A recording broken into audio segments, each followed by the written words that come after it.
So we're headed to the conference room. We're going to take a video for you about relationships, communication, what destroys a relationship that most people have no idea what they're doing. And actually, it's going to have a lot to do with traffic. So you're going to see some interesting things and some paradigms that you never thought about.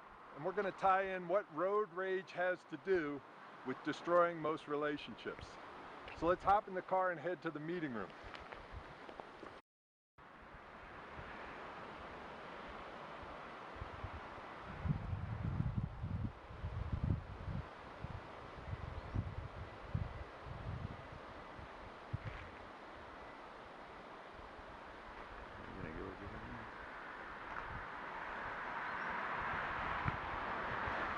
So we're headed to the conference room. You can tell I enjoy Colorado with the bike, the kayaks, the cabin in the woods with the river out front. And so let's jump in and head up. And this is something you really want to pay attention to. So get your notes out. We're going to go for it.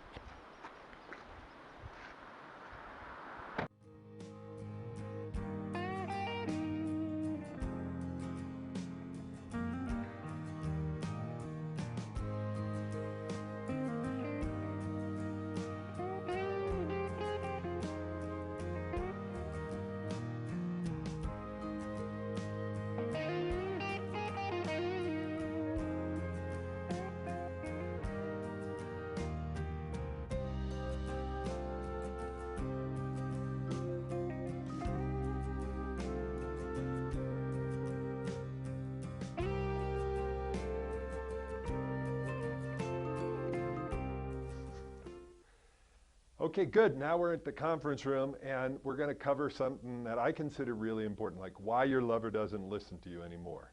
And there's this expression that says it's not what you say, it's how you say it. And you know what? The expression is wrong. It is what you say and it is how you say it, but that's only half of it. It's also what you hear and how you hear it.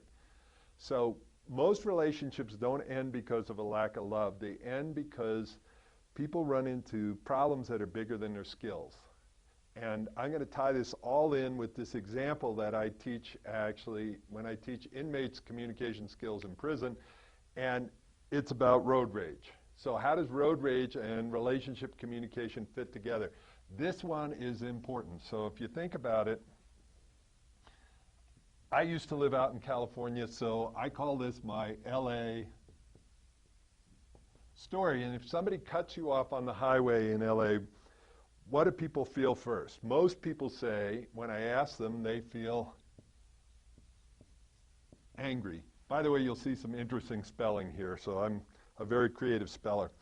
So they're angry, and how do they let somebody know that they're angry? They might give them the finger, they might beep their horn, they might do a brake check, which means you pull in front of the other car and hit your brakes.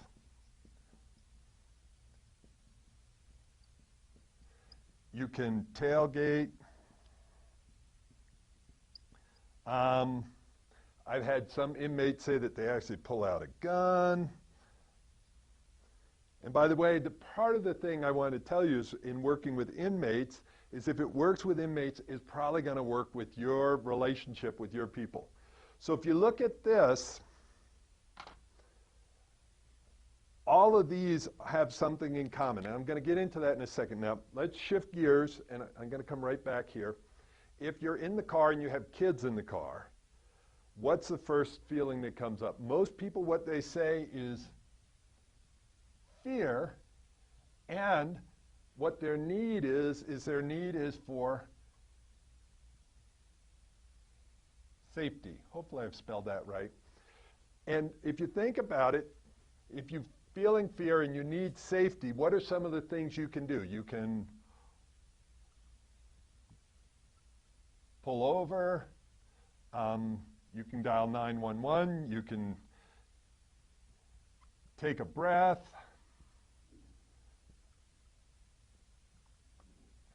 find a different route,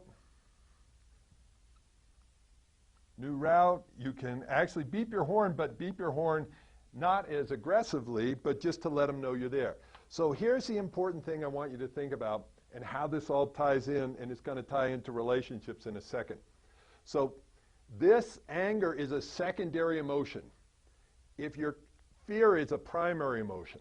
So if you're connected to your fear, then you can connect to your need. If you're not connected to your need, and the need here is safety, which one of these makes you safer? Giving them the finger, beeping your horn, doing a brake check, tailgate, gun, none of those make you safer. But if you're not connected to your need, all of these behaviors seem like appropriate. Now, how this ties in, oh, by the way, how much control do you have over here? None. How much control do you have over here? 100%. How this ties in relationships is that a lot of times if your lover comes home late or does something, you can react over here, and all of these guarantee this isn't going to happen. A lot of times in relationships, we're behaving from this side, and it pretty much guarantees we're not going to get what we want. The difference might be where our feelings are hurt, and what we're needing is connection, intimacy, understanding, needing to be heard. When you're behaving like this, it's very unlikely that you're going to be heard. So this is just a basic idea.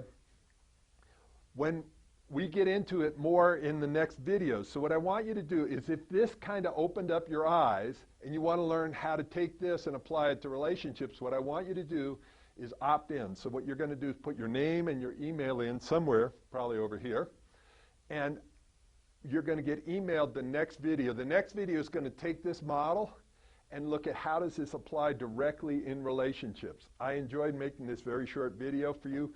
I look forward to teaching you more about how to have more intimacy, understanding, connection, because most people in relationships don't know how, when things get tough, to communicate in a way that both people feel heard, understood, and valued. And that's so important for keeping the intimacy and passion and love alive. This is Paul Sterling checking off. I will see you on the next video. Thanks.